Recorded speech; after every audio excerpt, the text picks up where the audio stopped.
ক্লাসে বসেই fake ID থেকে কলেজের টিচারকে মেসেজ দিল তিতলি। হেই, আমি কি আপনার টোনাটনিদের মা হতে পারি? মেসেজটা লিখে সেন্ড করে দিল তিতলি। পাশ থেকে নিধি চিন্তিত গলায় বলল, দোস্ত, যদি কোনোভাবে ধরা পড়ে যাস, তোর আর রক্ষা নেই রে।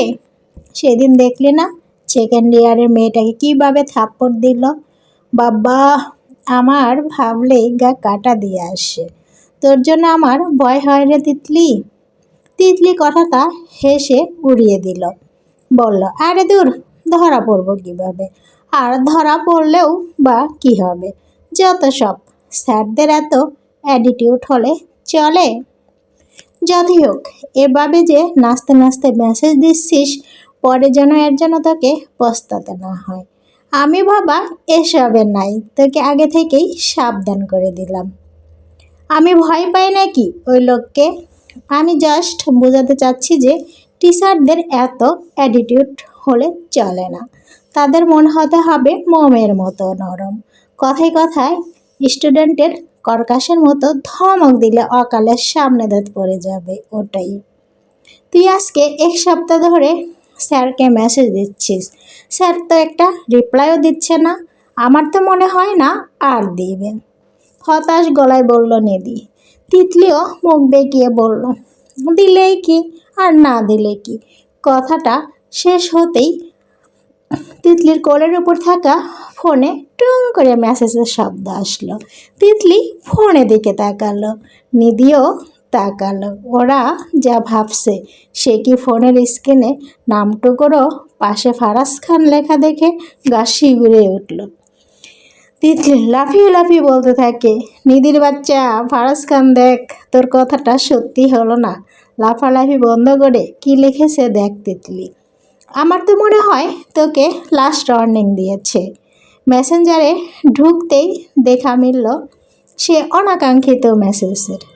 তা আপনি কয়টা বাচ্চা নিতে পারবেন ম্যাডাম? আমার তো আবার কম দিয়ে পোষাবে না। আপনারও 10-20টা বাচ্চা নেওয়ার কথা ভেবেছি। এতবার আমাকে সামলাতে পারবেন তো? কলেজের টিচার ফারাজ খান নাকি এমন মেসেজও দিয়েছে, ভাবা যায়? তিতলির চোখ বড় বড় করে তাকিয়ে বারবার সে মেসেজ পড়ল।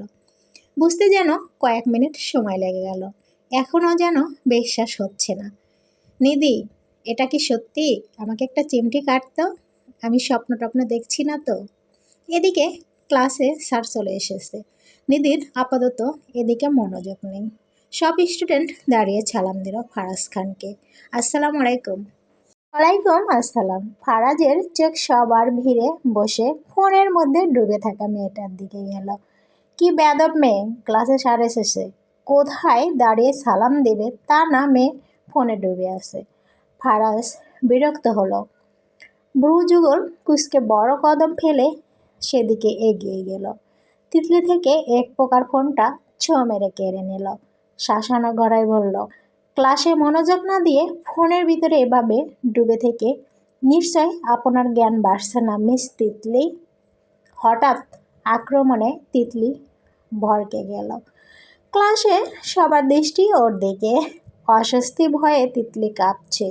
কোনোভাবে যদি দেখে ফেলে মেসেজের ব্যক্তিটা সে, তাহলে কলেজ থেকে বের করে দেবে।